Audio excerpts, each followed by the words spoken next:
anyone on LinkedIn here? It's kind of cool when you get clustered with other people with similar interests, yeah? And so that's probably why it pops up. But one of them is a talk that's part of the Festival of Dangerous Ideas. And it's actually on paranoid nationalism, and it features Hassan Hage, who we've mentioned in this unit so far in first week. Also the foremost Aboriginal intellectual, Marshall Langdon. Not really sure who David Lesser is, but they may be also contributing to the conversation in conjunction with Michael Williams. That's next Saturday. It's at Carriage Works. So it's part of a bigger festival. We also have a talk in the week following, and it's down at Western Sydney. So assuming that you have no classes at this time. If you don't, it could be worthwhile checking out another talk that's called Multiculturalism and the False Promise of Social Cohesion. And there's some, kind of elder statesmen of immigration studies appearing there. But I think it's probably pertinent to this political moment as well, since, yesterday we were talking a lot about normative prescriptions of multiculturalism that suggest that it's all about harmony and social unity, right? And this kind of partakes of that idea as well. So you might find the talk of relevance. In either case, if you are interested and able to go, I would make a booking, because these sorts of events tend to sell out. The other thing that's more immediate, which is from tomorrow, there will be a performance of Two Blood, which I also mentioned in, I think, yesterday's tutorial seminar. So yeah, now and then I'll put up little reminders of things like this as they come my way. But also on Canvas, there are other materials such as podcasts that you could just potentially listen to in your own time, especially when you're sort of seeding your ideas for your projects, and we'll be kicking off with some of that today.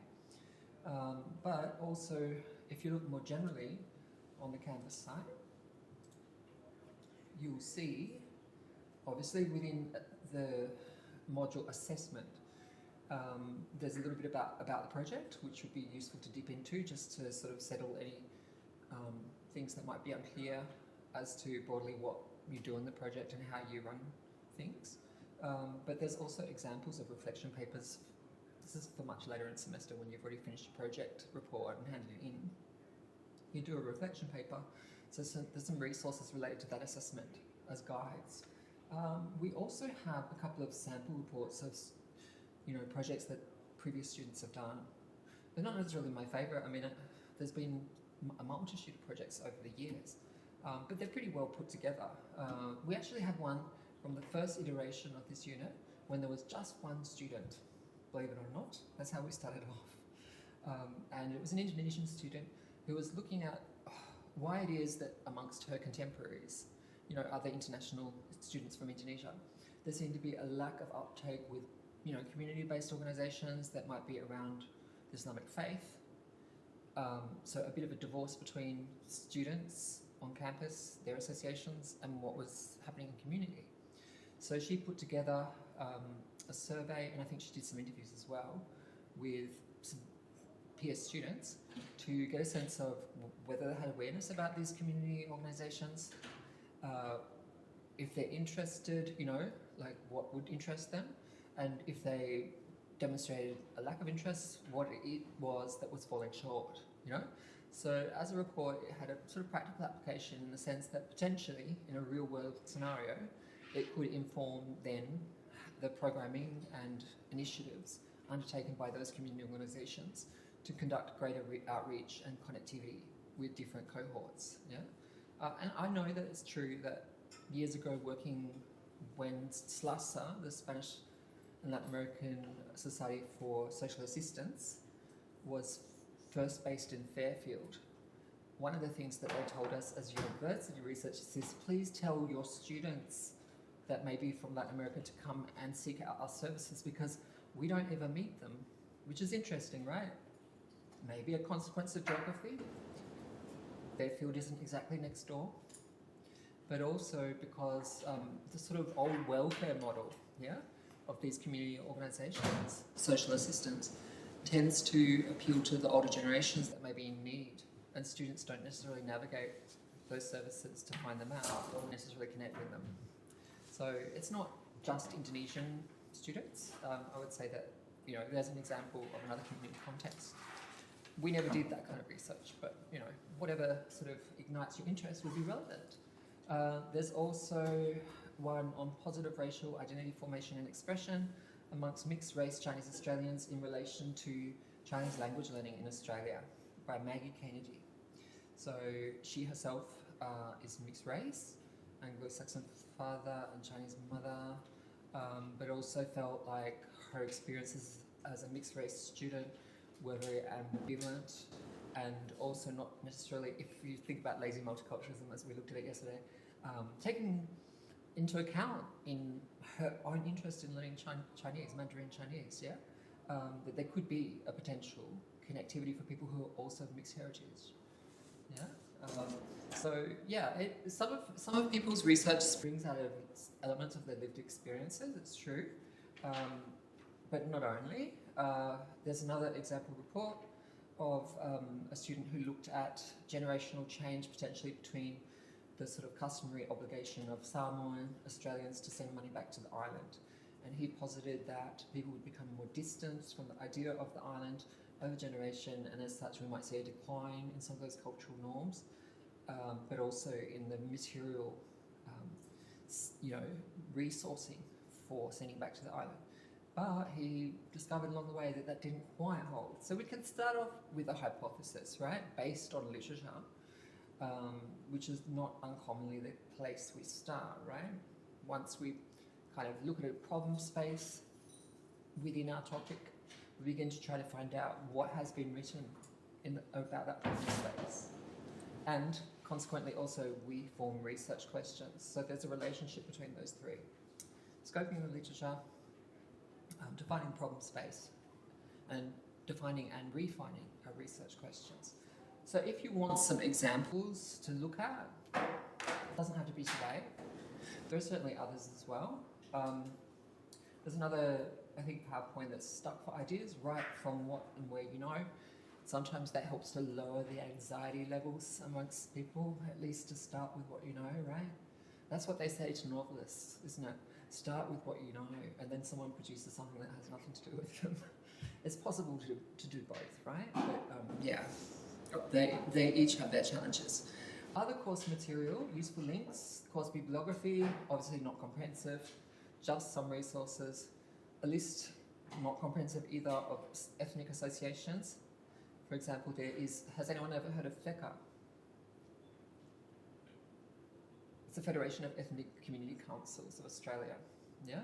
And it tends to be that sort of community infrastructural matrix that has existed since the onset of multiculturalism in the country. And so some of the ethnic associations are long-standing and maintain member membership, and others have been on the decline. Again, speaking a little bit to some generational differences as well and patterns of migration.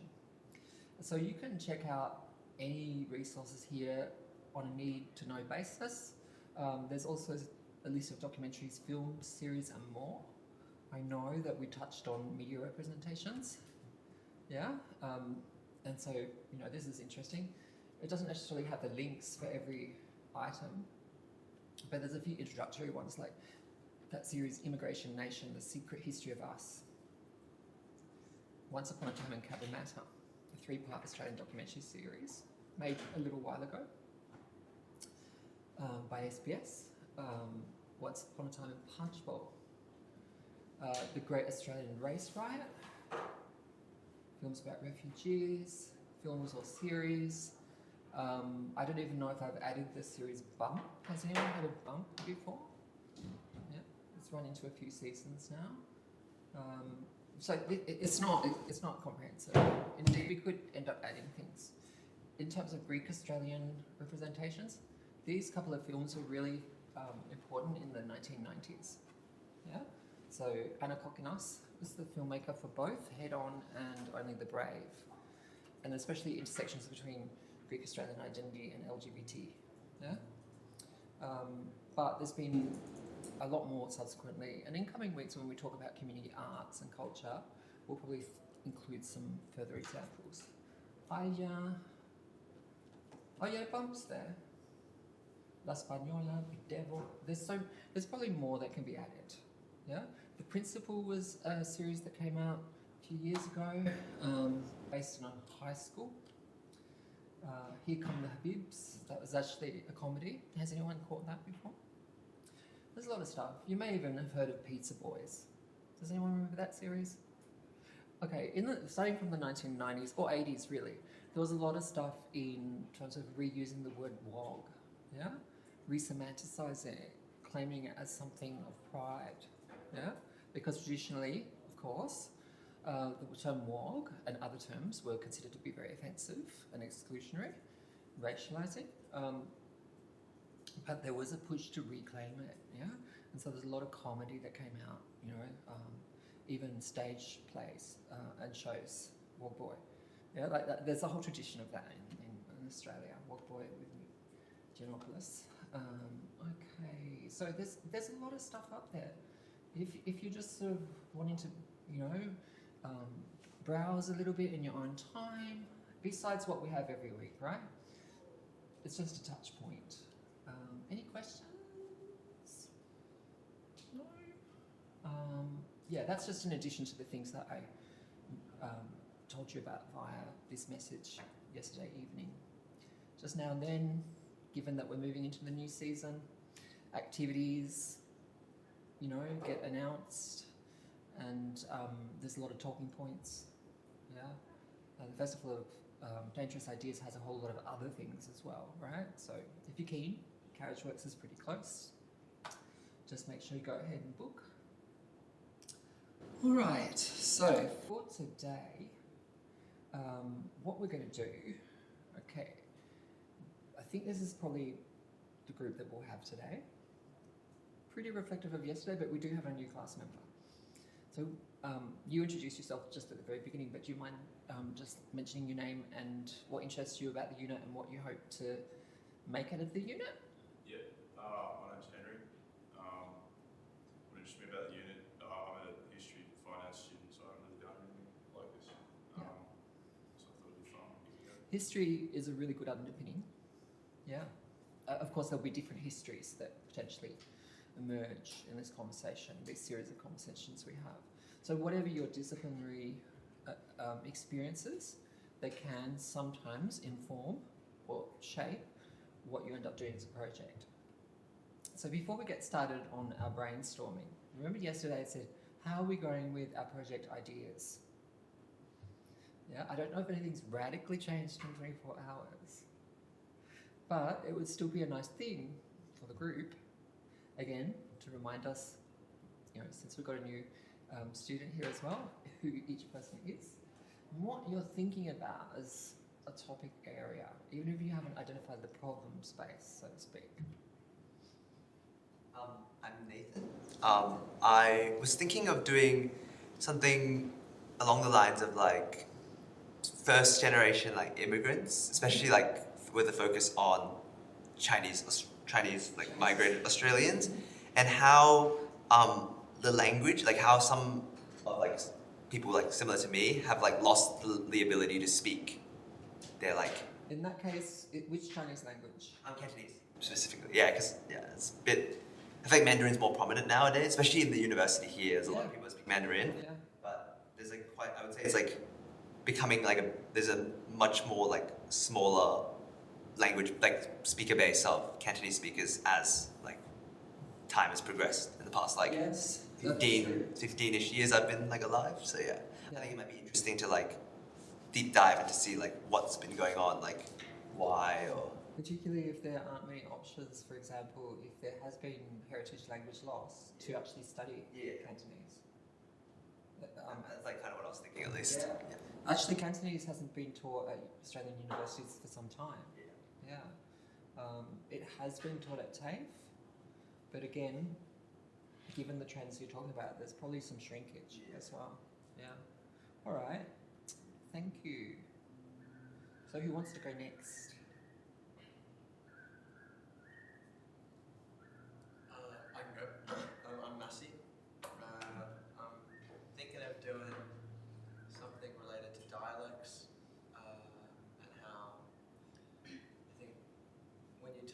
Thai group with a language, you ignore the regional differences within an ethnic group. I haven't really focused on an argument area specifically, but I would definitely gonna try and focus around that. So, yeah. So pretty much where we were at yesterday, right? Yeah. I did a reading Oh, that's good. Bless you. On the Argentinian community speaking Castellano Valdense. Uh-huh.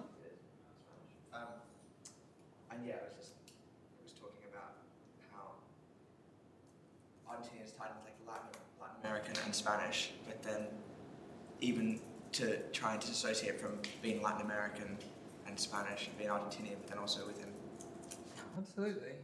Yeah.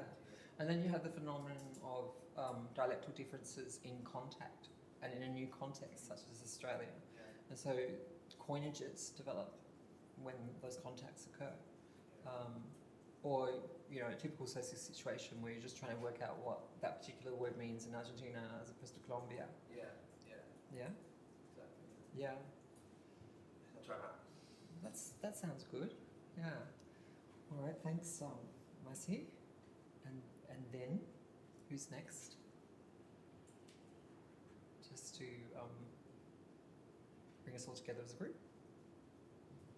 Say your name first, and then what your interest will be. Shall we just go through the row? Yeah? I'm Ava, and I'm not too sure about my focus yet, but as someone who is a first generation migrant, I think I want to focus on somehow like, I don't know. Here's the thing to think about with the focus, not to overly impose, but is there something that intrigues you, bothers you, irritates you, that you don't know the response to? Where that starts coming up is often where your problem might lie. So first gen, do you want to tell us a little bit more?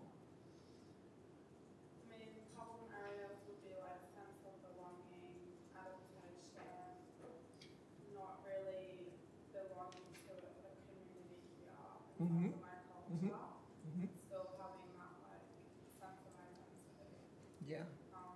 speaking the language, having all my family there, but I'm not sure how. There's like ideas. I don't know about a central thing just yet. They're good first ideas, and that's where we'll start with our brainstorming today. So even if you're just still at that kind of, you know, a few ideas here and there point, that's not a problem. Thank you. I'm Brianna. So my idea, I'm kind of leaning towards the idea of the media and entertainment industries and like how they've shaped perceptions of migrants over time and how it's been a form of representation for certain like ethnic groups, but at the same time has also circulated stuff that negatively impacts them. Yeah. So it's sort of like creating awareness, but at the same time, there's also a very toxic side Mm. of it towards migrants. So sort of like how that's shaped perceptions from, say, like the 70s-ish until now. Sort of. Yeah. Yeah. So that would also give you a time frame where you can think about specific representations, specific ethnocultural groups as well. Especially because, you know, if you're talking about post 2000s, there might be, you know, the arrival of more people from Colombia or from Korea and so on. So yeah, definitely. Thanks, Brianna. All right, so Morrigan, are you able to project your voice from afar? I think so. Sorry, I came. I should have said, yes, this is Morrigan. I should have let you introduce yourself. Sorry, I came in late. What are we specifically? We're just kind of reprising a little bit, you know, because we have a new class member. Yes, I am thinking about working with corpus data Uh-huh. in order to look at dialectology and also potentially artificial intelligence and its interaction with dialectology. Uh-huh. So yeah, that's what I'm I was thinking.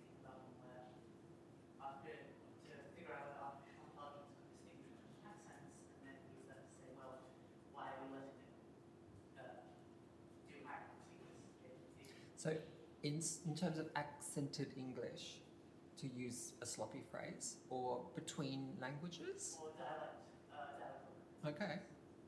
Have you tried out with AI yourself? Not yet, but that would be the test to tell you. Because there are definitely, as we've said in person before, algorithmic biases. Most recently, I uploaded a voice file of something I'd already recorded, not because I was thinking I'm going to test out AI, but it was just a message, an ordinary message in Spanish, and AI started to kind of make observations based on Iberian Spanish, Castilian Spanish, yeah? And then I challenged AI and said, no, that's perfectly, acceptable in Mexico. And then it just had there was a series of exchanges after that initial prompt. And I personally found that, confirms a lot of what people are talking about in regards to that kind of recognition of language forms, not only speech forms, but also lexical items, idioms and idiomatic expressions that will differ. But it's almost like it's been set from the point of view of European Spanish or Iberian Spanish. And that's ironic because the majority of the Spanish-speaking world is actually in Mexico and the US, right? So who decides these norms and who coded this? Why is it that there's that bias? That's just one little sample. But I've also had interactions with AI over time where it's, again, like instantiated an example that would be used in Spain and use that as the standard. So is this kind of what you think that you might do, run a series of tests? It's like looking at the dialect, looking at the lexical and dialectal differences between people of different backgrounds and see either just looking into that and see how extensive those differences are or how minimal, or potentially trying to use an analytical AI to distinguish between them. Yeah, that might be interesting. Thanks for that. Okay, so we have two more classmates. So I'm Allegra. I think that I'm gonna do mine on museums. Museum. But I actually was talking to my mum last night because her parents were Croatian Yeah. and they migrated over and they had to work for 2 years to get their citizenship. Mm-hmm. So I also thought that it could be a bit interesting centering my project around that and the people. Those sorts of historical experiences. Yeah. So you're between museums and having had that conversation with your mum. Yeah. And just because they migrated off to World War II, so maybe something about migration during that time. During that time, experiences during that time. Yeah. Work is a very important element of migrants' lives. And that touches on many areas of life. Yeah? Economic, mental health as well. Because it was physical labour for 2 years. Absolutely, there are a lot of major development projects in this country, that relied on migrant labour. Yeah. That's it. Well, it's good that you've gotten talking to your mum, but we'll see what comes up. And then lastly, have you thought about anything at this point? No. I don't know. I was trying to think in the first lecture when you were saying first generation or how many generation immigrant. I couldn't track back far enough to tell. So not really sure. You said do something that I know, but one thing I thought of maybe was convict culture and convict historiography and how that's sort of changed throughout 70s to 90s. And then earlier than that was sort of taboo to talk about, but that's fairly broad. The way in which people reappraise those histories? Yeah, so people, art and society and stuff would view it as you were low status if you were from convicts. People would try and hide that, and then late 70s and up to the early 2000s it became reimagined as a good thing. You could say you were one of the first people in Australia to be held Interesting. So, Sorry. No, I was just gonna say, I've been thinking, I haven't narrowed down to a really specific area yet, but I think I want to draw on, like, one of my majors is in theatre. Mm. And there's some really, kind of a similar idea of representations. There's really interesting, like, I don't know if you're familiar with the play Stolen by Jane Harrison. It's like it was a pretty groundbreaking representation of the stolen generation on stage. Absolutely. So I don't know. So I would love you to get into theatre. That would be a first for this unit. I'd also reference a play that was kind of doing the rounds back in 2021. So we're just coming out of the pandemic. That's why. And it's by Michael Muhammad Ahmad, and it's called The Demon. Yeah, phenomenal. Also takes in convict life, by the way, but seeks to look across generations as well, and you can find out what the demon refers to, but it tells stories from First Nations perspective, from settler perspectives, and also settler violence, as well as Chinese itinerant workers. Yeah, so very ambitious. I mean, he's a well-known writer now, but seems to move across genres, not just novel or short story, but also plays and performances and stuff like that. So there's a range of interesting things, and of course there's Two Blood. Yeah. So if you want to go down that path, why not? Yeah, you'd have a lot to work with. So you said narrowing down. Yeah, of course we're always going to be trying to do that, because otherwise we'll end up writing a PhD or something like that, right? We don't want to spread ourselves too thin. 8,000 words sounds like a lot, but it's not really. If you think about the structure of a report. And so looking at other reports will be really useful in that regard. But just as a first for today, I suggest that we do, speak about where people often start, which is formulating questions. But relatedly, to be able to get at those questions, starting off with a brainstorm. Yeah? So the activity associated with today's targeted exercise is related to formulating research questions, but it's not as if you have to have your definitive research question by the time you walk out of this room. We should consider that wherever we've got relevant questions in what we then form after the brainstorming activity as being a work in progress, because as you read, that will probably shape the way you phrase your questions, and also, depending on the kinds of methods that you employ, you may need to also reshape your questions. There's that kind of dynamism between how you phrase a research question and what it proposes, how you go about answering it, what are the appropriate methods implied by the question, yeah? So outside of today, we'll be working beyond just research questions, but this is not the first and last time that we talk about them. So, have you had to formulate a central research question for any assignment before? Have you found that difficult? It's not always easy, is it? Yeah. Sorry, we don't have access to the formulating research and stuff. Which one is it? The Oh, you're right, it's an old link. However, it should still be available somewhere on Canvas. So what I'm going to do,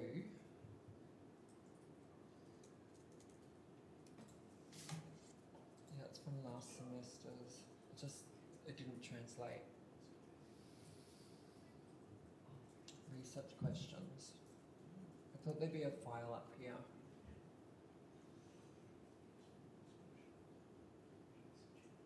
I might just download from here and upload onto there. I think we have it under the last module of workshop details. Oh, it does appear there? Yeah. It opens up now.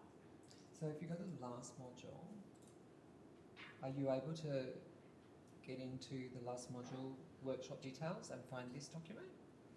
Yeah, sorry, that must have been a copy-paste error of mine. Mea culpa, okay? Very sorry, I'll definitely have to go to confession after. Okay, formulating research questions. It's pretty lengthy, but the gist of it is that they relate to a problem or problems that need to be investigated. So yes, automatically we summon up the problem space in our topic area. So the research question has to arise not just out of the general topic area, but the problem that is to be posed here. That could be a real life social problem, like over policing in certain communities, or problems with multicultural healthcare, yeah? Or it could be a theoretical problem. I mean, there's different ways of posing problems, right? But normally it's some kind of tension point, subject to debate, it could be, or with real life consequences as well. The problem or tension should be driven by one or sometimes several, for example, sub-questions, that are stated very clearly. So a complex matter that by the time you get to settling on your questions requires simple ways of phrasing so that the uninformed but reasonably interested reader is going to go, oh, yeah, okay, and they're going to want to follow you. Hopefully not down the rabbit hole, but they're going to be interested. It's going to pique someone's interest, and it's clear kind of where it's headed, kind of thing. All right, so as questions, they can be, and they should be open-ended, because if they weren't, they would be kind of self-evident. There's a multitude of phenomena in society that people don't question, right? But when do we question those things? So if you think about, there's a lot of taken for granted elements in everyday life that we might just sort of pass over because we just want to go to the next bit. When might they come to us as problems? Tension point. The thing that we rub up against, that we don't have an explanation for. That's why we want to ask the question in the first place, yeah? So it should inspire, quote unquote, the desire for discovery. Obviously that's a very colonial word and I would change that up. Curiosity. Isn't a Mars rover, one of the Mars rovers, called Curiosity? Yeah, it's very nerdy, but you know, it's cute at the same time. So curiosity, being open to different angles to uncover, if not discover, from both reader and the writer, from both sides. But also it can't be something so speculative that there's no way of answering. So it has to be grounded in something, yeah? They must be stated clearly, but the answers can be as complicated as you like, and often are. So very commonly research questions are those questions, why, what, how, and so on. Why do we have research questions? Because they guide everything that we do in terms of the research and how we seek to respond to, yeah, what we've stated as a problem statement, yeah, responding to an actual question or set of questions. You will regularly return to them in your research and your writing. In terms of answering your questions, it implies being very methodical, which is why we continue to read as well. If we have some items that we haven't considered or we discover literature on the way that kind of makes us rethink, that's why you don't have to have your research questions set in stone right now. Yeah. Explore all angles, read as much as possible, spell out the interconnections, provide evidence to lend claims credibility. What is evidence? Evidence is information or data that can be used to draw general conclusions relevant to your research question. Research then answers your questions, but involves, in doing so, the selection and ordering of evidence. Answers and supporting evidence should be stated systematically enough that even a kind of neophyte that's not overly kind of familiarized with your area of study is going to be able to follow it logically, yeah? So that will be important when you do your presentations in class, because you need to be able to communicate, including through your research questions. What's the nub of the issue and how you're going to go about, through your methods, exploring it, yeah? And so if it's around theatre and performance, it needs to be able to talk to someone who's interested in first generation, belonging and identity in a new context, or the challenges of language loss for someone who is second gen, and the lack of resourcing around, in this case, Cantonese. Yeah. So we'll obviously be posing different kinds of research problem areas and research questions. But if we're clear enough, we should be able to work together and be interested in each other's work. And I think that that will happen anyway. Obviously, a lot of what we do and in the report is going to be based on the secondary literature, but you're going to be generating something new. And that will encompass some of your own primary research. Yeah? It doesn't necessarily have to be social research in the form of engaging live human subjects, as ethics calls them. It could be different kinds of data sources. Okay, who did the census last night? Did you do it personally, or did you just get a parent or housemate? I did myself. You do it yourself? Yeah. But did we all do it ourselves? My mum did it. She was losing her mind over the questions. She was getting pissed off. How many people in the household were there? For us. Yeah. So we have 4, but she was also doing it for my grandma who can't fill it out. So she was That's a big load. Doing it on your own, it's easy, right? Maybe easier than a tax return. So you've already had a taste of what, well, statistical research involves. It's anonymised, but, you know.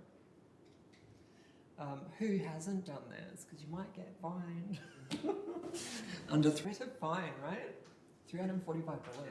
Yeah, no. All right, that was a bit of a departure, but obviously, you know, a survey or a questionnaire isn't necessarily pertinent to everyone's forms of research, but it is a way of gathering primary data, in that case for the ABS. And they do the census every 5 to 6 years. Yeah, so they themselves have remodeled some of their items. But if you are working from extant primary data, that is completely valid as well. Like, for example, a corpus, in the case of linguistic analysis, yeah? Or like in the case of archival work, yeah? Of course, that doesn't necessarily make your job easier. There's still going to be a lot of rigorousness, and methodological concerns to really factor in there.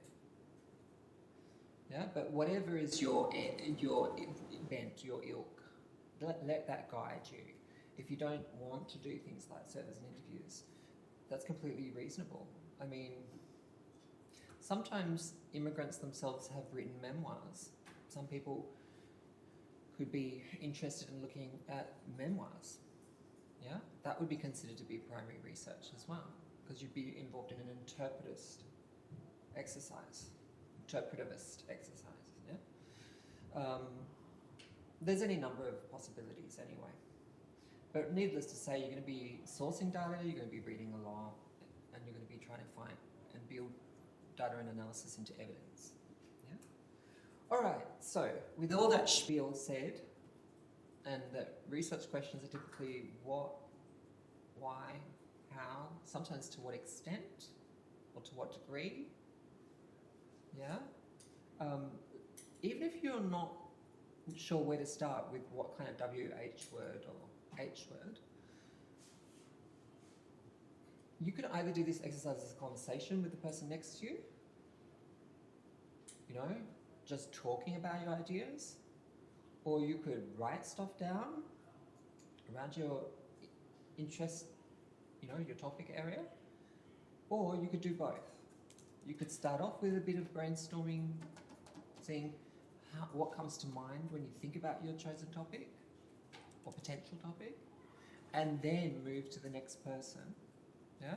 Relate some of that, and then see what you can connect with whatever's been put down there. The value of sharing it with someone else is that they can look at it and ask some questions too, yeah? So it's a bit more of an exchange. So, it is suggested write down as much as you can without blocking yourself, right? That's what brainstorming is. It could be terms, concepts, things that connect. but you're just letting it out. Yeah? So, in the instance of first generation Turkish, yeah?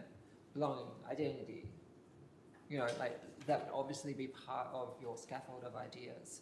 But what else would come up there within that picture? So that's what we're hoping to do with this first brainstorm exercise.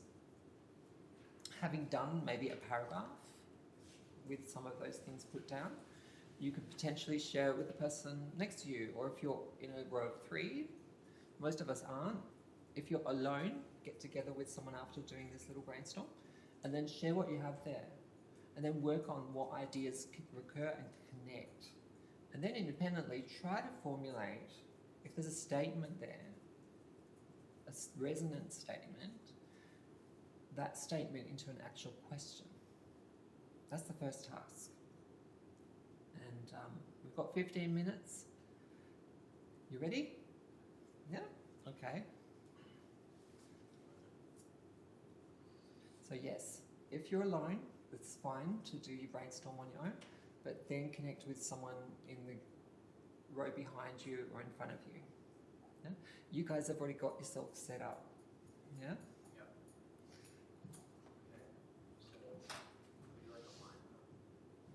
Mind map, yeah.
So I'll just quickly work through the role. I know that some people aren't here clearly, but Allegra, you're here, yeah.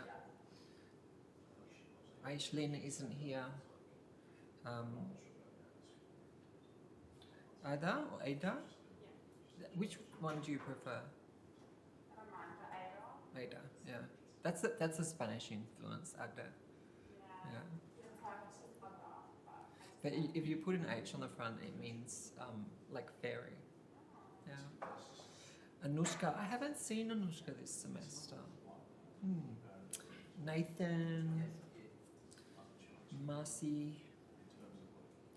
Henry, yes. Emily, Brianna, and Morgan. Just checking the role.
Can we get to the time of the day example now where you just think, oh God, I could do with a coffee, but you know you can't because you won't sleep properly.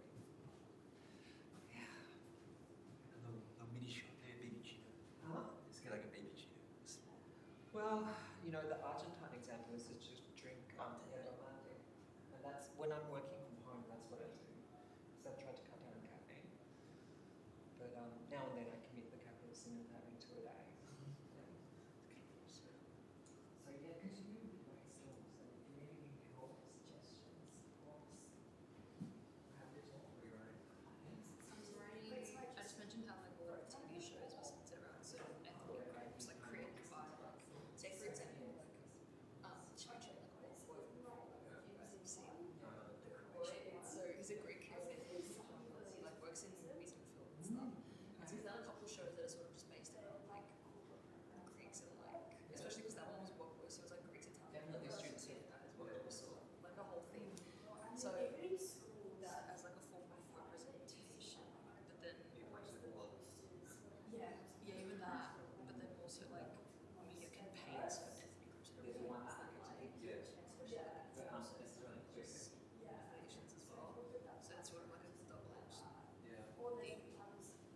So when you look at it like from Oh, yes. like a TV film perspective, or like a media, or like Especially use of the I think like just sort of like television, that you see on TV, and there's also sort of thought that Pauline Hanson was Australia's Prime Minister. when I say media, I mean more That's like not embarrassing at all. So I mean, like journalism as well. They can really yeah, sure. make an impact. Yeah, so you just feel like you're interested in. that's all I got for now. So. just dreading the writing part. Like the brainstorming's alright. For the writing, I'm just like I don't even want to know about it. Feminism in different migrant communities, different varieties of feminism, Yeah, or like or feminist activism. Would it be like English representation?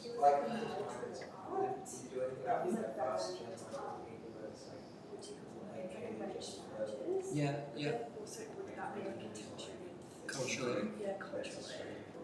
Well, you know, interesting. When it comes to the interstate assessment, arranged marriages, yes, are very common, but also not necessarily. Some of the stuff I had in mind was like those televisions and like sort of things on television that were created by people who were trying to. Doesn't really follow people's desires, meaning So that sort of like creates a sense of community in a sense because it's like you're watching TV, you're like, oh my god, like my people. But at the same time, it's also like certain things that can be, and there might be art of the. or they can paint people in a bad light. The other article, So there could be some corrections on that. it talked about how, Especially in terms of women's age. Yeah, it's very bad. yeah, it was interesting. So basically, during the 2000 Olympics, they had their own sort of community where they would have a big screen showing The times. right? And they consent in a way to an arranged, semi-arranged marriage because it's all about property rights and meeting caste expectations of them Hindu.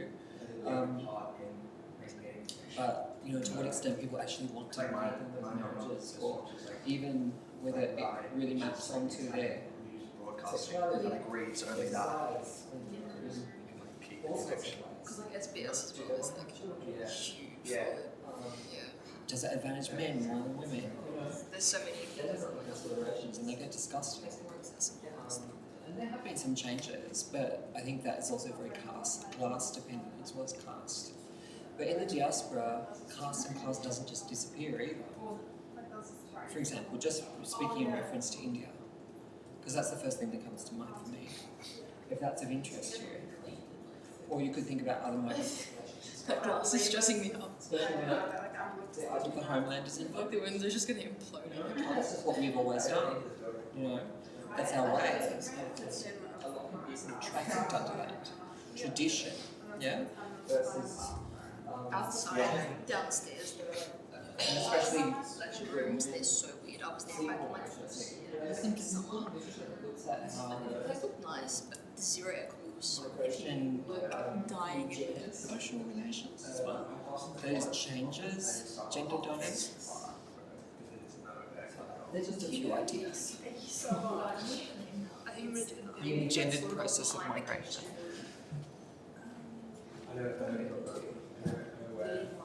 Next to Science Road, it's like right there.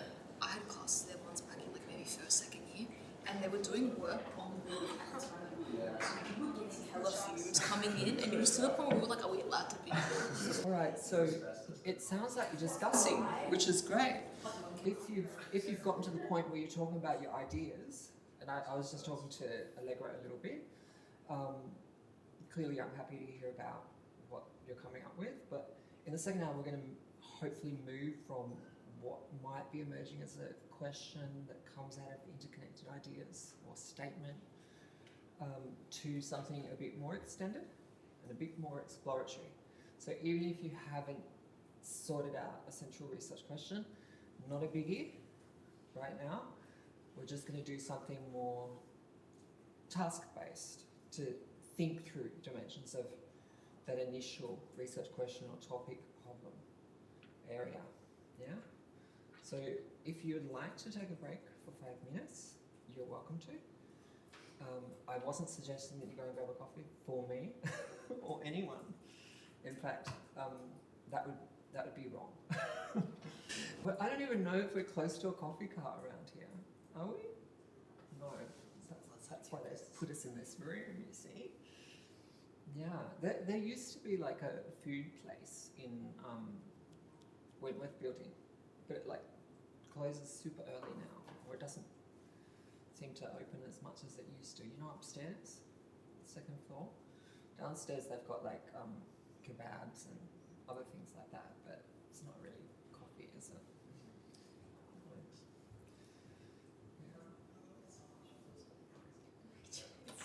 But if you feel like just, you know, going outside for a bit, you're welcome to as well.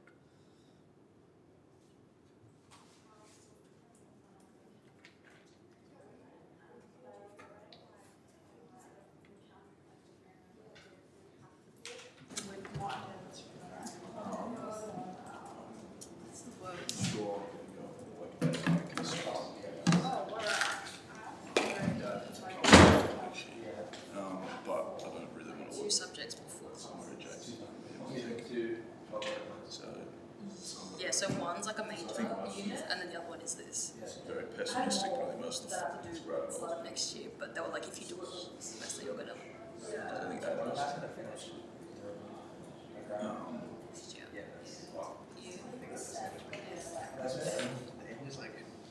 the next 5 years. Are you doing like this?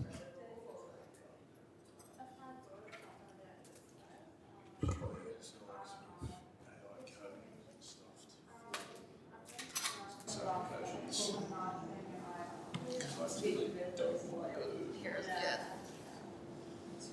I don't want to do finance, like, what is it? Yeah, things.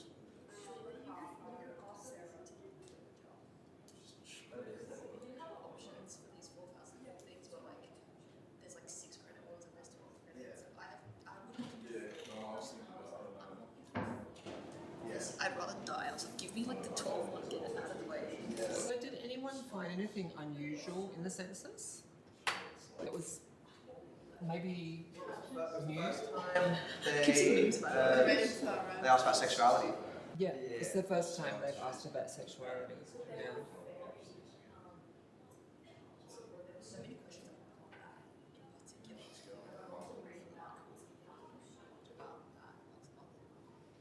My friend filled it out for all of his family because, as he calls himself, he's the migrant whisperer.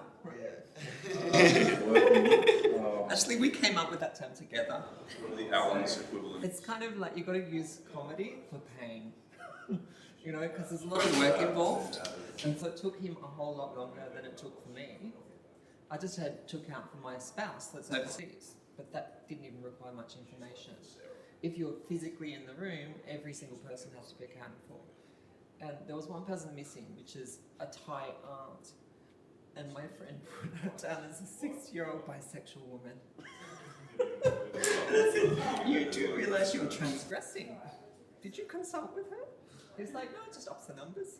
I keep seeing stuff on Instagram Reels about the census, and like people being like, "Oh, I put in this absolutely like whack thing like into the answers, and just people just messing with it." No, people were putting in like they were part of like the Sith or like the stuff with Star for Star Wars, and I was like tempted. I was like, maybe I should just do that. Generation is so unserious. Like we Can't tell any stories of like I am a part of the Jedi Resistance. You know? university stuff and like 12 people. Did it seem like there were things that the census did not necessarily account for that you thought, oh, why isn't that there? I mean, if we move beyond the sexuality question, it had religion. Yeah. They had languages spoken. Languages. They didn't ask for. They asked for ancestry, but they only asked for what your parents or your parents born. They didn't ask about your grandparents. So I guess. But they allowed you to enter. But you did do that ancestry stuff. So. Now, you mentioned work, but what happens if you've got multiple jobs? Did the census allow you to enter that? I think it was the one you had to work, like the one you worked most recently, something like that. Yeah. Last week it was what you were doing. Yeah, but we kept putting last week, and I was like, oh. It's slightly concerning. I worked so much last week. I was like, I don't want to think about I it. didn't remember. I don't want to think about it. You know. Just wait until the money comes into the bank. Yeah. In which case, you've indicated your income as being one of the lower tier ones. Yeah. But a friend of mine who is also involved in social research, she said she was really frustrated because, yeah, she's got multiple jobs, and if the census isn't capturing that, what does it tell us about full-time employment? But, you know, like, isn't that important? Anyway, I just put that out there. But also, it's like really in like immense detail. Like it required me to like write the same thing for like 2 or 3 times. Well, Like, there's that. yeah. So that's survey fatigue, isn't it? Yeah. It would be like, where did you work last week? What do you do for work? And then it's like, Yeah. last week, how many hours did you work? What did you do for work last week? Like, Some of it was repetitious. as yeah. well. I saw someone comment that they didn't like the census because they found it really invasive. I'm like, "Ooh, I didn't find it invasive." I feel like it's the least invasive like survey that we've done. Yeah. But maybe when it got to the kind of medical conditions, maybe some people had sensitivities around that. Yes, they asked because I did it with my aunt because my aunt does it for like everyone in the family, but she was like, just do your one yourself because it like it's easier. Like it takes you really like you take a lot less time. That's But it. one of the things was like they asked. You're here for accounting, just go through that. Yeah. They asked about like long-term health conditions, and I was like, well, you have to like tick like the certain ones. Like I think I had asthma, but then they're like, do you have any other ones? Like, are you sure this is just the one you have? Yeah. Do I have it now, or will I develop it? My dad was annoying my mum so much yesterday because like she was trying to fill it out. She's reading the questions out loud and she's asking him like, oh, blah blah blah, and my dad's just giving the most random answers and she's getting annoyed because she had just filled out her mum's ones. And so she's like, come on, like, be serious about this. Like, I need to fill in the proper answers. We're just laughing and she was losing her mind. Yeah, because of course you do want to give serious responses because you want something accurately reflected, don't you? But there were people like my younger brother, like he was just like he's 18 as well, but he was just like prefer not to say, prefer not to say, prefer not to say, like every question. Yeah. Nightmare survey response. Prefer not to say. Yeah. That's not statistically useful. I think it's like a good. I think it's still like a good option to have. Some people, you know, obviously like don't want to. Yeah. Yeah, I'll actually fill out the field, so I'm not fine, but I'm going to put prefer not to say. Yeah. That's important. Oh, another point that this woman made that was saying, okay, how come it didn't allow me to evidence all the jobs that there were last week? And it's true, including for migrants, that is often the case. Why didn't it give me more kind of leverage around housing arrangements? Why didn't it give me more leverage or options around relationships beyond even the question of sexuality, whether marital or not? You know? Yeah.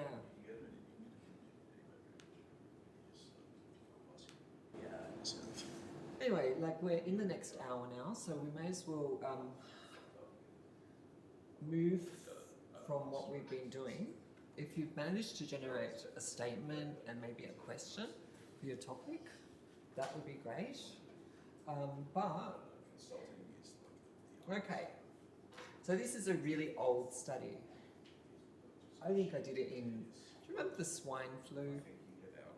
Does that light up any lights? Yes, there was something that looked like it could become an epidemic before the actual pandemic. Oh, well, there's been several, not just swine flu. But in 2009, in late 2009, the swine flu broke out in various sites between the US and Mexico. One of my PhD students was just starting her work there, and I was just finishing up a project in Tijuana. When I came back here, some colleagues went like this around me. Don't come near, you've been in Mexico. And I'm like, shut up. You know, and it's true that I did have the flu for the entire month of doing this work. That just shows how hardworking I was. It didn't have anything to do with pigs, though. It didn't. So I was interested, looking from afar. At that stage of my life, I was working a lot on critical sociologies of the law. I was really interested in normativities around legal discourse, in particular, within discourse analysis. And I chanced upon this particular municipal set of ordinances that had cropped up within a town that's about, I don't know, 30 k's out of Tijuana. We all know where Tijuana is, right? The border town. And Tijuana is known to be very liberal, to be a place of a lot of porous social relations, to put it that way. Certainly, it's not a conservative place. But Tecate, not far from Tijuana, actually brought into the force of municipal law 2 new ordinances. One against youth being in public spaces during certain hours in what amounted to a curfew. So this was in 2002. And then something that was right out of the colonial era, almost. A prohibition against men dressed as women being in public spaces at all times. And I'm like, it's really weird, right? We're 1 year short of same-sex marriage being legislated in Mexico. Yes, Mexico got same-sex marriage legislation before Australia. Way before Australia. Are you here for accountants? Yeah, just go through. I'll try my best next week to No, make sure it doesn't happen. So it seems to me that in terms of a federal perspective, these kinds of laws were kind of outliers, and I kind of wanted to work out what had given rise to them, but particularly through the influence of media discourse and its agenda setting around border town tensions, as well as the local political cultures. Yeah, so obviously seeing things from afar, you can make certain postulations, maybe well-founded from what you're able to do through reading press, through reading political speeches from the time.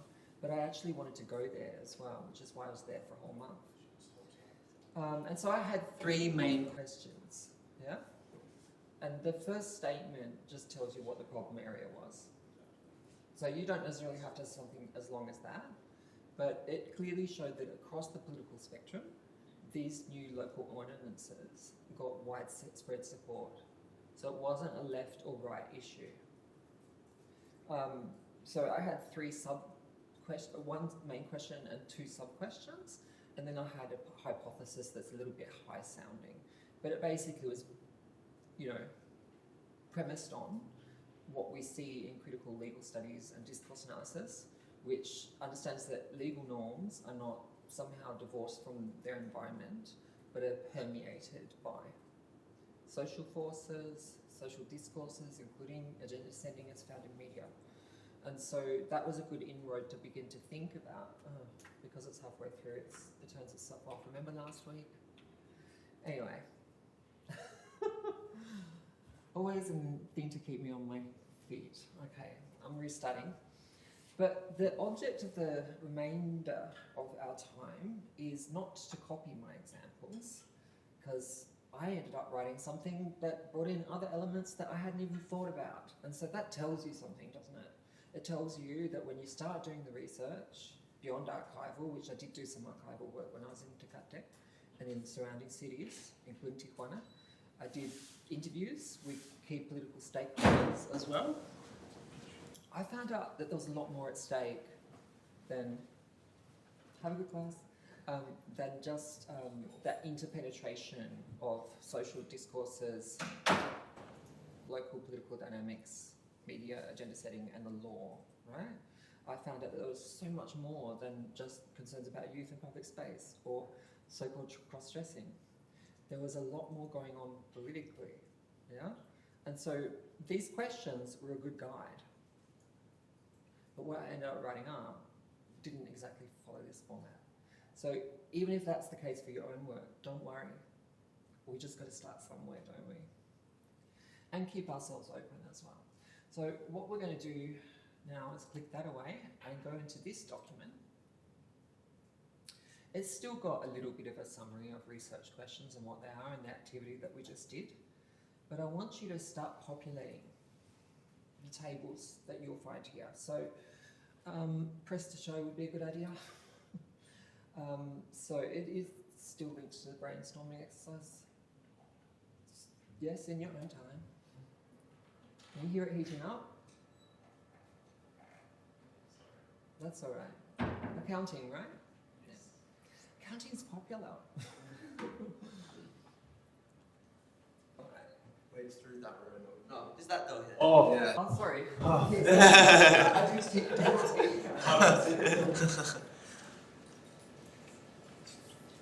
Do you know if there's any other door to get into that room? I don't think there is. Oh. Yeah. So it's like the secret door. Yeah. All right. So get into this document, which you'll find in that link.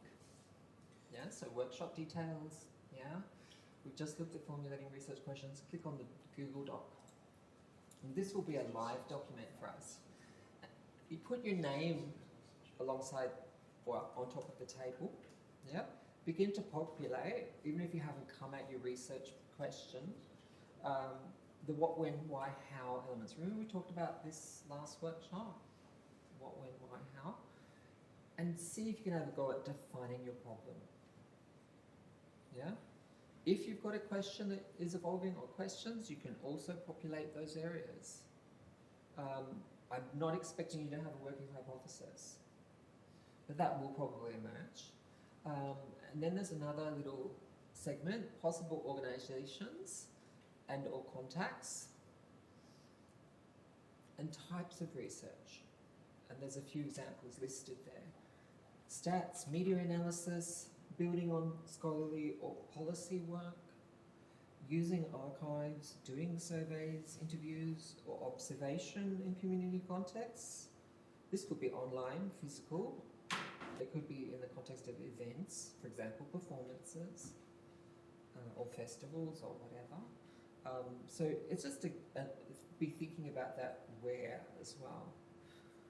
Yeah, see what you can do, and then should we have time, having populated some of these fields, we can open up a bit of conversation about what we put there and any uncertainties that we may have, or advice as to how to phrase things, I don't know, or just ideas that we might bump off one another.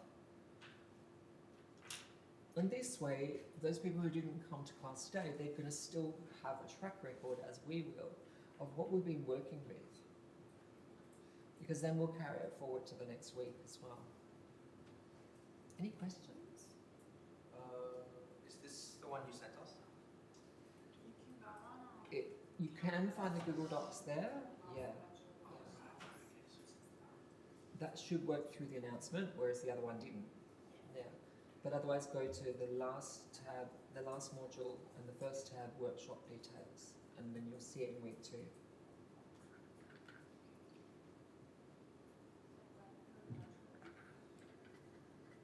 Has anyone ever been in a tutorial of 54 people?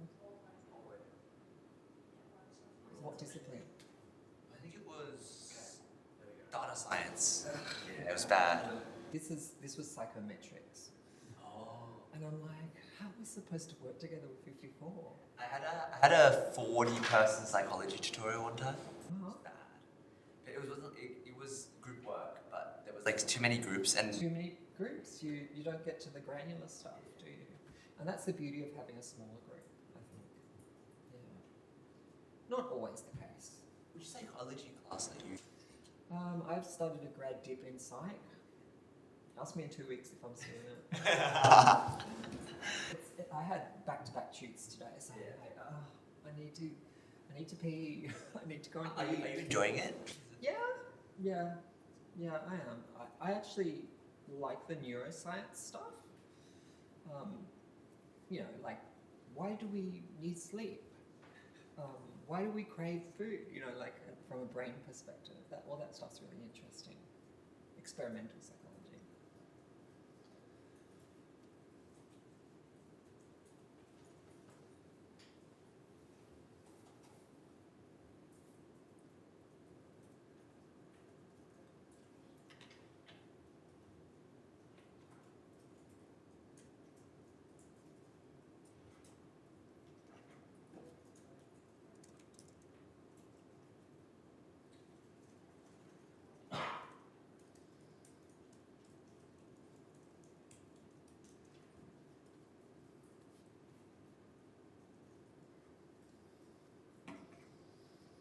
Yes, so don't forget to put your name up there. I hope there's enough tables.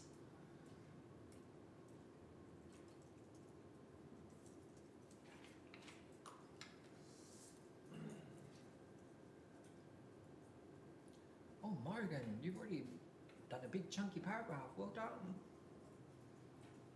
I thought that we were doing it in that. Okay, that's totally fine.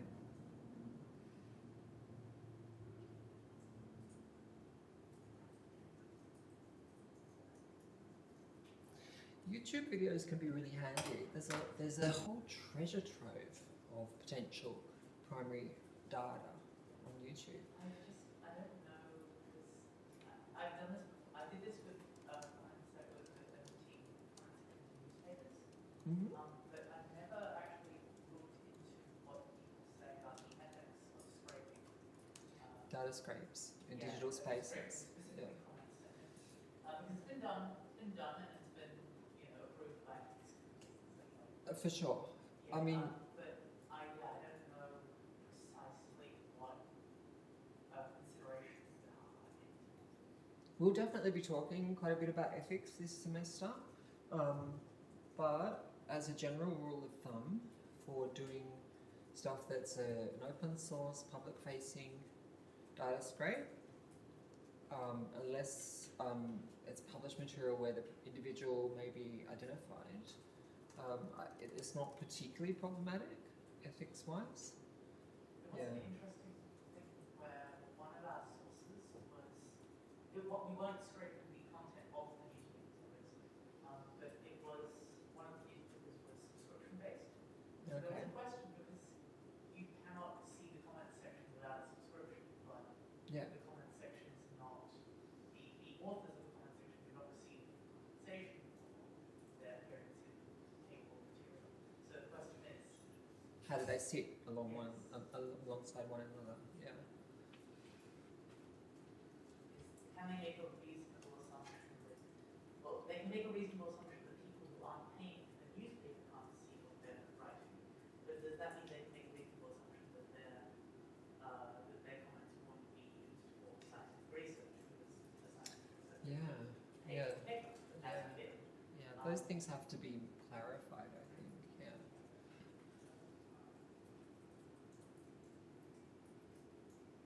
Oh, there's a student who is 1.5 self-described. So, it's possible to be between 1 and 2.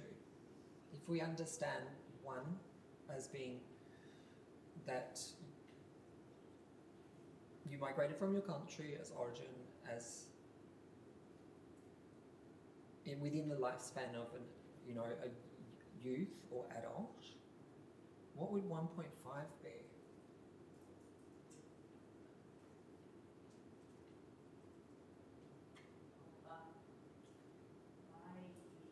One of my friends in high school immigrated from China when he was 4.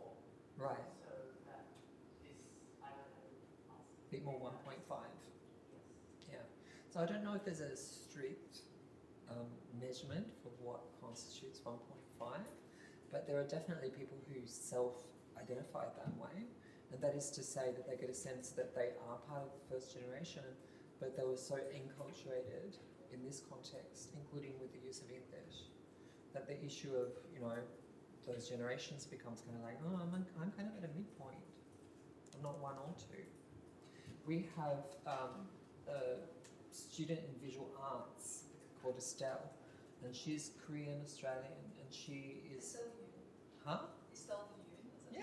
Is that Yes. we were in the same class. Really? Oh, I get She's it great. now. Yeah.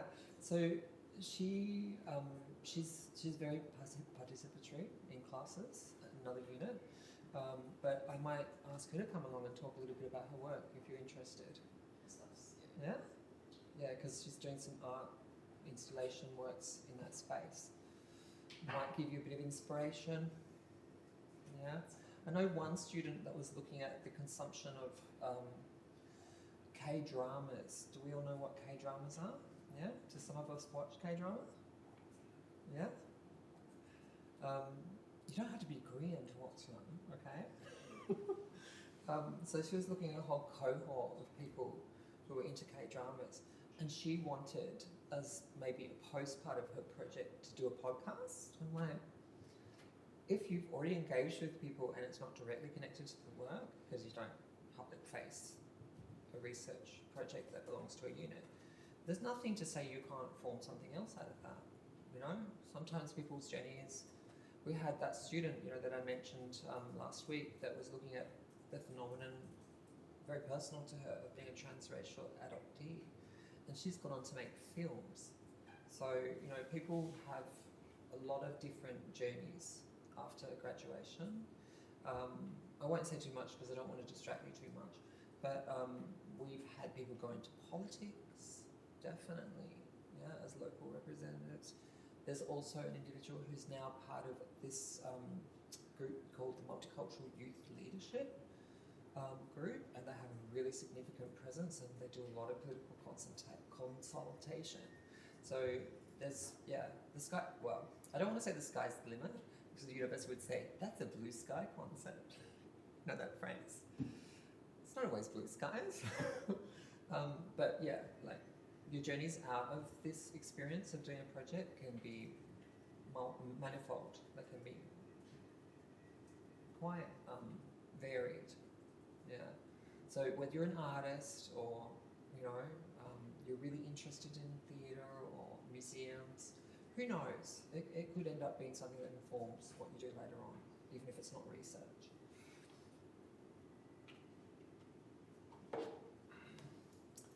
So Nathan, you filling out these bits?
It's so true. There's so much good comedy. Yeah, because when you mentioned what before, I was just thinking, I was getting flashbacks like when I was a kid watching that, like Acropolis Now and shows like Yeah. that. Like I went to Niggeropolis to show like a year or two Really? ago. Yeah, and it was. Oh yeah, because he was doing some more recent shows. Yeah. Yeah, it was really good, but it's funny because like I grew up watching him. Yeah. But it sort of made me realize that like my generation, my parents' generation, like how important representation is in the Mhm. media. Like it's very overlooked. Like, Very you much think so. of, like Sushi Menko or like Superwalk, some of the others. It's like Uh huh. yes, they're funny, but it's like there's such a deeper. It goes a lot The- deeper than yeah, just comedy. yeah, It's a lot. Yeah. And then there's also stand-up comedy. There's some pretty significant rising stand-up comics from different communities. Yeah.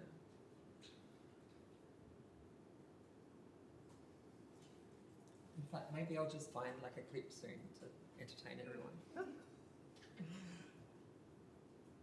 People put some of their stuff up on Instagram or TikTok, stuff like that. Yeah.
So, Allegra, Yeah.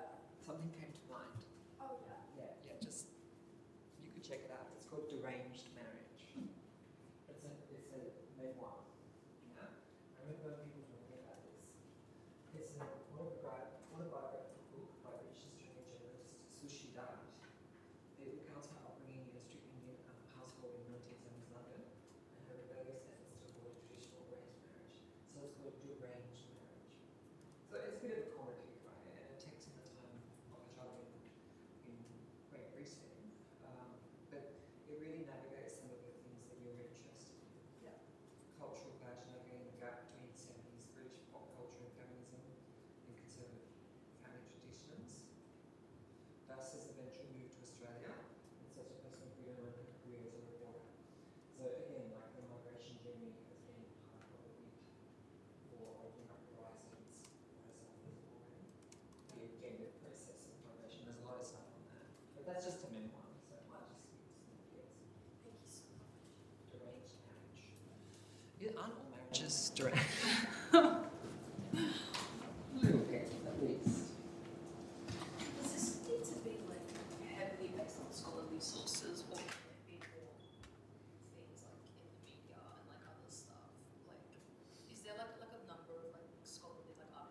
So it's not a strict number, but if you're interested in media representations and media forms, you obviously can amass scholarly work that will help to build your theoretical framework around that, any analytical concepts that you use, and any studies that might have some relationship, like be adjacent to some of your concerns, that can help to provide an optic or clarify certain things.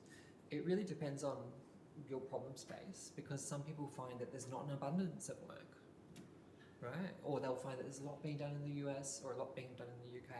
And they think, well, how can I find applicability here if there's very little work in that area here? In which case it's kind of like a bit of bricolage, you know, you just kind of try to piece things together, but also notice that there are gaps and find ways to theorize that gap a little bit.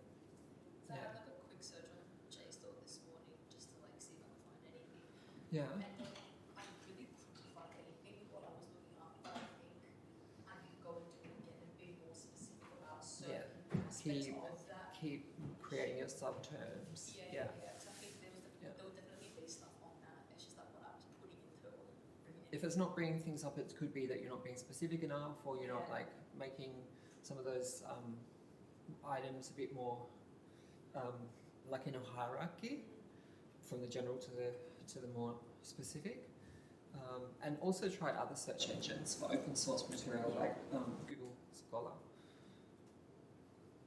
It's frustrating sometimes, but then you just got to get a bit more creative.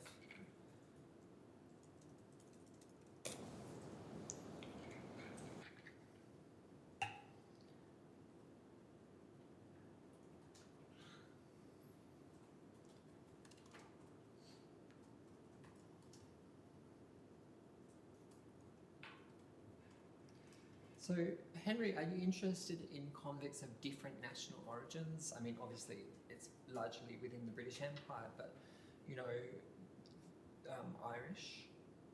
Yeah, so I think anyone sort of that was sort of taken to Australia, I think would be quite interesting to do, and then how that affected everyone. Yeah, I guess sort of what that lived experience was in Australia and sort of. And there are definitely examples, although they're not very well bodied out within the historiography, with some exceptions of interracial relations, even in that period between convicts and First Nations, like Irish in particular.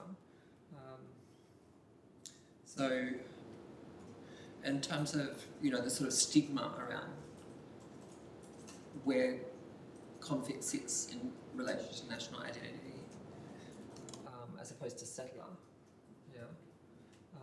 there could be some other things to flesh out there. And then also with a resurgence, or at least a renewed interest in what I think that for people of, you know, long multi-generational presence in Australia that are of Anglo-Saxon descent is actually a reasonable percentage of Anglo-Saxon Australians that have convict family history. I think it's also, there's been like revisionist history again, sort of on now that everyone sort of has access, they're all online now, sources of violence against Indigenous Oh, Australians. for sure. And sort of those stories coming out now, there's been another turn again into Yeah. settlers now that were never really looked at as being the bad guys, mostly convicts, they're now being flipped over.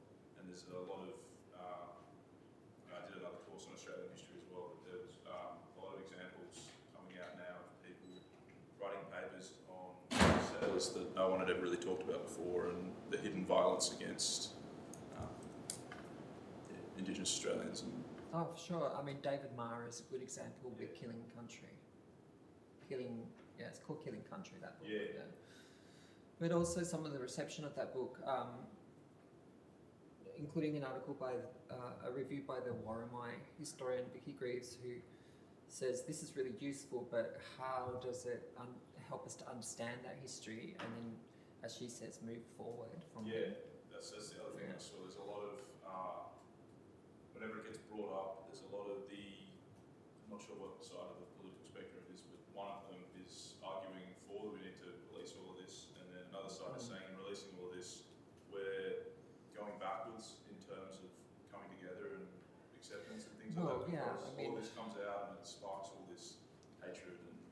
litigation possibly as well, and drawing of lines. You know, I mean, some people's claims to making this more public as narratives might be within the domain of truth-telling, which is more of a kind of political process. Yeah. But then there's also, you know, if you take the example of the United States and the history of enslavement there, you know, forms of redress, including economic, for people whose histories are really shaped by that, you know, reparations. That conversation hasn't been had in the same way here, but it's definitely part of that kind of area of dispute. I think it's also true that, like, some people say that within kind of the domain of settler colonial studies and then Indigenous histories, yeah, there's a bit of an unsettled account as to whether settler colonialism can be understood as a united project or not. And so when you talk about invasion and settlement, like, clearly frontier violence was extreme, right? And not just there either. There's a lot of other points of including national history that we can point to, which would be part of truth-telling. But there are also instances where there were attempts at better relations between settlers and Indigenous communities and ways of incorporating within kinship lines and family and stuff like that. So, you know, it's kind of like how we imagine multiculturalism as well. You know, prior to the 1970s, people think it was just all white Australia, and there was no kind of like concept of intercultural understandings or anything, because it was all about assimilationism.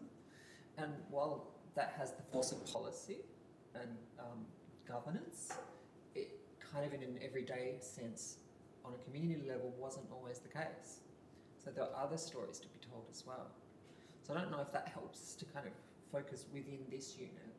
What could you potentially thresh out? Yeah, I think I like sort of the whole idea that, like, the convict societal structure sort of transcended over like 200 years or so, and that although people didn't widely know it, if you were of convict descent, you were sort of sometimes lowered, or if you So were it's part of the sadly historic elevated. Australian evolving class structure. Yeah, I think Yeah. that's where I'm sort of going. It's interesting. Yeah.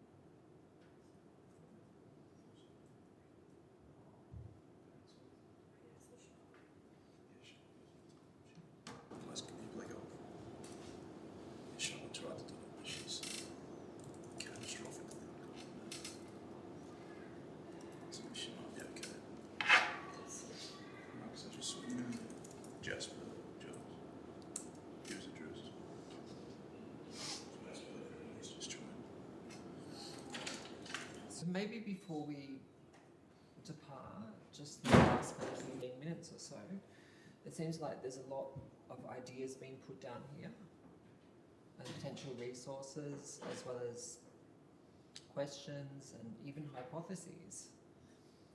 I don't know if we want to go around the room and volunteer to speak to what we have developed so far. Do we want to do that? See how we go with the last kind of 20 minutes or so?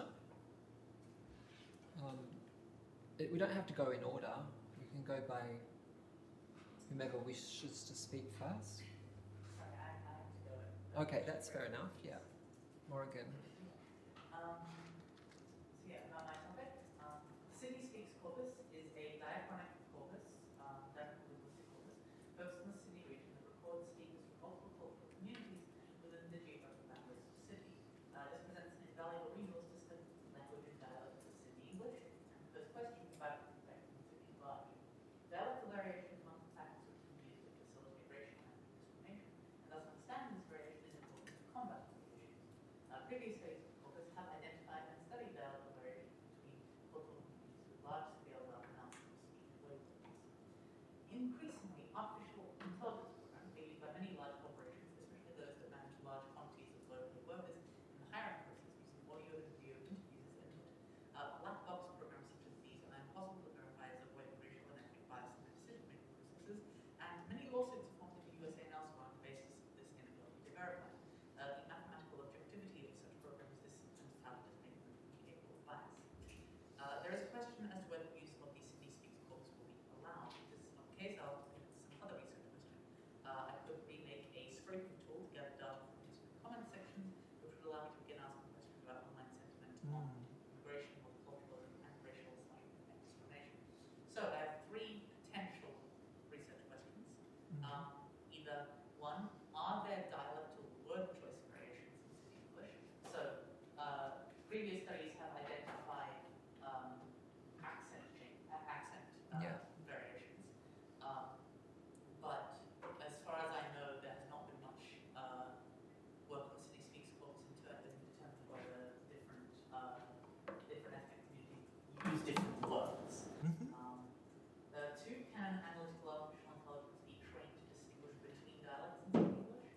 And three, is there a correlation between the popularity of videos pertaining to multicultural Australia posted on YouTube and the content of their comment sections? So sub-questions, for one, are word choice variations lexical, grammatical, syntactical, non-existent? For two, it would be what are the computational requirements for an AI to distinguish between ethnic groups, and could it reasonably be construed such bias could occur without prompting? And then for question three, what are the ethical concerns with great leadership comments for a corpus study? How should the nature of the comment section content be determined for purposes of categorization? I have actually read some, what's it called? Sorry, studies that have this same issue with, they could be talking about anything. How do you determine what they're talking about? Yeah, particularly if people haven't engaged with the duration of the But content. there are methodologies that one can use To discriminate. the actual comments Yeah. And how they're and their lexical content in order to actually categorize them automatically. So working hypothesis one, there are dialectal word choice variations in Sydney English. For two, an analytical AI can be trained to distinguish between dialects in Sydney English. And for three, there is a correlation between popularity of comment section content in YouTube videos in multicultural Australia, and polarization is the main factor in that. So basically, if comment sections are more polarized, if there are more extreme views being Expressed. then the video is more likely to be. Interesting. So possible organizations and or contacts, Dr. Travis from the ANU, who has the Sydney Speaks project, PyTorch, which is an artificial intelligence programming software, YouTube, of course, and Selenium, which is a Python-based browser script. Okay. Types of research, building on scholarly work, which is the other work on the Sydney Speaks corpus, observation in community context, study YouTube comment sections, media analysis, study the videos, statistical analysis, collation and analysis of corpus content, and programming, construction, and layout. So they're kind of the three interlocking elements or dimensions And here. Yeah. Any comments? There's a lot to work with. Any comments from classmates? So, first of all, I applaud you for really zeroing in on what interests you, right? So, it's really important for us to know what interests us from the beginning and then be able to articulate elements therein. My only concern is this is very big. Well, yes, this is just one. Like I'm thinking about, because the Sydney Speaks corpus I might not be able to get access to it. Oh, okay, so you're sort of troubleshooting. Yeah, there are three options essentially. Right, okay, I get it. Yeah. Yeah, I don't think it's one. Yeah. Absolutely. Okay, that's factored in. Shall we go in order, or shall we go by who wishes to speak to what they have here now? Emily. Yes. So I kind of just word molded onto my section. That's great. But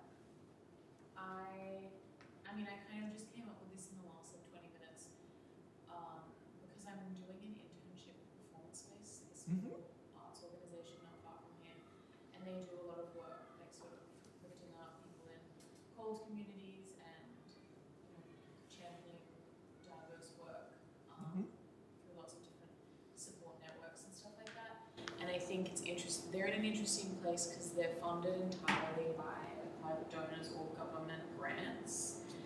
And I think it could be a really interesting topic to sort of examine how they exist within the theatre mainstream of Australia, and sort of how mainstream theatre pushes back on that representation at the same time. To say, oh no, we encourage diversity. Yeah. We curate work that, or we bring in artists that, etc., but Yeah. still within a kind of elite sphere. 100%. So I kind of think, I need to narrow down the question a bit, but I kind of could also sort of look at arts funding and how that influences representation. So I'll just chuck down a few questions, like what role does small arts orgs play in fostering multicultural Australia? So I need a bit more research into like the funding policies and I guess how diverse artists also feel about it and their perspective on it. I love this idea, and the only thing I would say there is that it's potentially committing to something really big, right? So, but it's good to start off with, as you called it, the word vomit. That doesn't mean that we recoil from it. Instead, we zero in on some aspects that practically we're able to do, including given your connections. But I do think it's really important to think about the sort of political economy of grants making and applications and peripheralisation and preferencing of certain forms of artistic expression, whether it be literary or performance. And it's a really valid issue for investigation. So we have a problem there, don't we? It's a problem for artists a lot of the time, but it's also a problem at a representation level and in terms of distribution of resources. So it sounds like you've hit on something here. Yeah. Any comments to add there?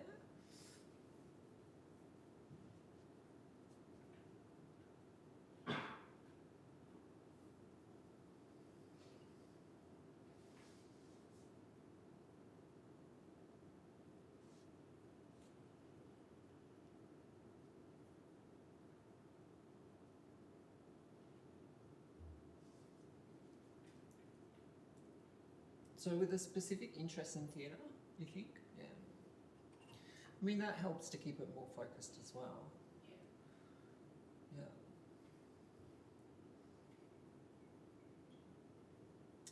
All right, so looks like we've got some headway, right? We do only have probably 5 to 10 minutes. And already accounting is finishing, so who wants to go next? Ada, do you want to, or Rihanna? Nathan? Open invitation. I can go. Okay. Yes, kind of what I said before. But I think I'm gonna.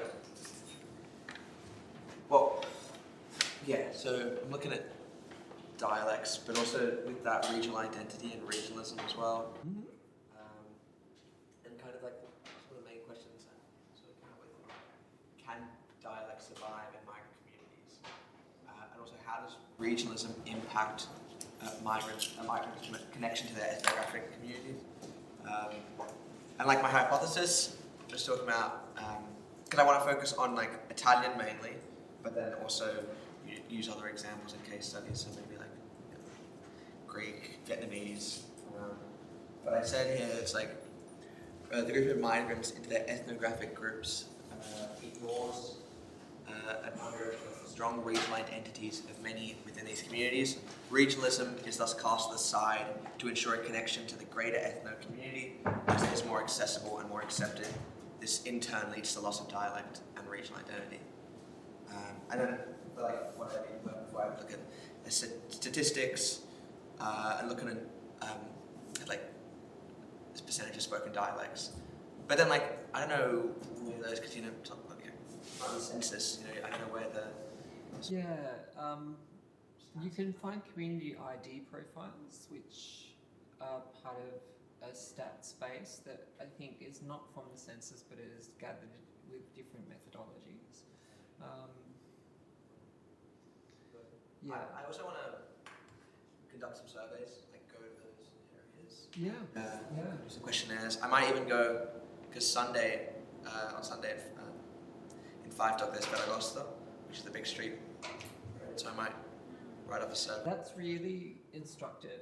If you want to be able to find a cohort of people who could, in person, answer a survey that doesn't commit them to revealing their identity but is anonymized, for example, going to community festivals can be really effective, especially for those of the older generation, but not only, because you can make contact much more. I remember going to an RSL event with a whole bunch of Latin Americans, and the only complaint we got was, why aren't you including Peruvians? But you know, like, we had everyone's attention. So think about, you know, within your research, the when element there as well, and the where, you know? Like, what's coming up in terms of festivals and stuff like that that may give you some throw lines, yeah? So would you recommend keeping, like, going up to someone and not talking about, like, who you are, like, what you Just think, just not telling them, say having a straight. moment and making a bit of a announcement that, you know, there's this thing they could participate in, and having the instrument ready, tell them a little bit about it, but that it's not, you know, compromising. Those sorts of things. I mean, we were able to go on a stage. I remember it was quite embarrassing because I couldn't see anyone because there were all these big lights everywhere, and everyone else could see us, but we couldn't see them. But then when we actually went down into the RSL and went to the tables, they all signed up on the survey. That's a bit easier in an inside space, but at a festival as well. And we will see actually, I think it's in week 6, we look at a specific festival that's called New Beginnings, and it's run by Settlement Services International. Yeah, it has recently taken place in the entertainment precinct of Darling Harbour, and it draws together people of many nationalities, migrants and refugees, and the researchers themselves went and did their questionnaires that way. Yeah, just, you know, with people who are either part of the commercial side of the festival or were participants in other ways. Yeah, it was achievable effectively. So if you're interested in doing surveys and things like that in given populations, thinking about key events might be really instrumental. Yeah, or contexts and events. All right, sounds good. Now one more person maybe.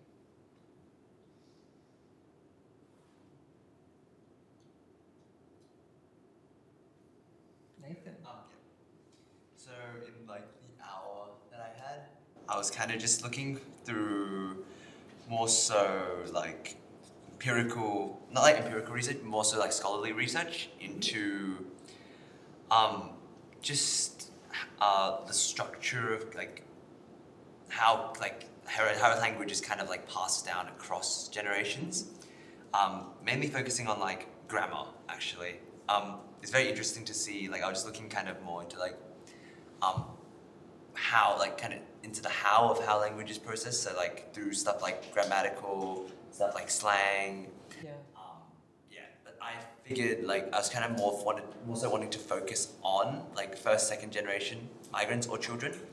And the main question I kind of got was the kind of like research question. I think I'm like kind of a bit broad at the moment, but what factors have caused the loss of heritage language in Cantonese migrants? I just want to like probably narrow it down to like either first or second generation. I think it might be easier. Some of the like sub questions I have include like I saw like a discussion on whether Cantonese like specifically is considered a dialect or a language, and how might this affect the perception of acquisition for migrants. Yeah, true. Because, you know, some people think it's a dialect. They might not be as like, you know, engaged because they think it's not a real language. Just like, you know, so maybe children might think that. And then also possible methods to ease and support intergenerational language acquisition. I think that's a bit broad, but maybe just like. But you started off with some scholarly perspectives on how language gets transmitted and what features do.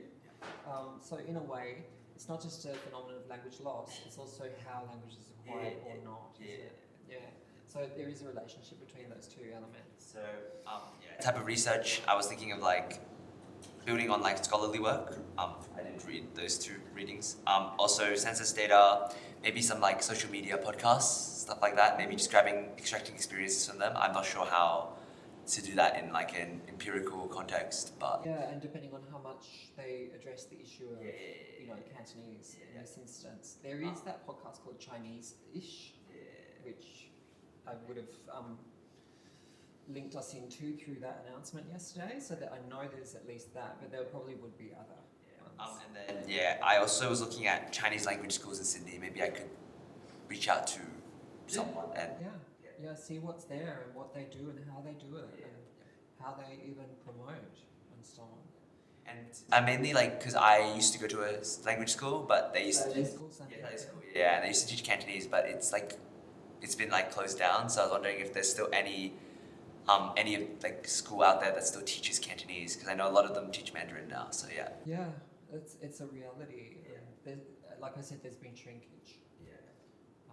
Whether that's because there's a perception that there's such an aging, multi-generational, diasporic population that it's no longer relevant, or not as relevant, than those who maybe have less of a history, and more recently still establishing themselves in this context. But Cantonese in particular, in contradistinction to Mandarin, I think it's relevant.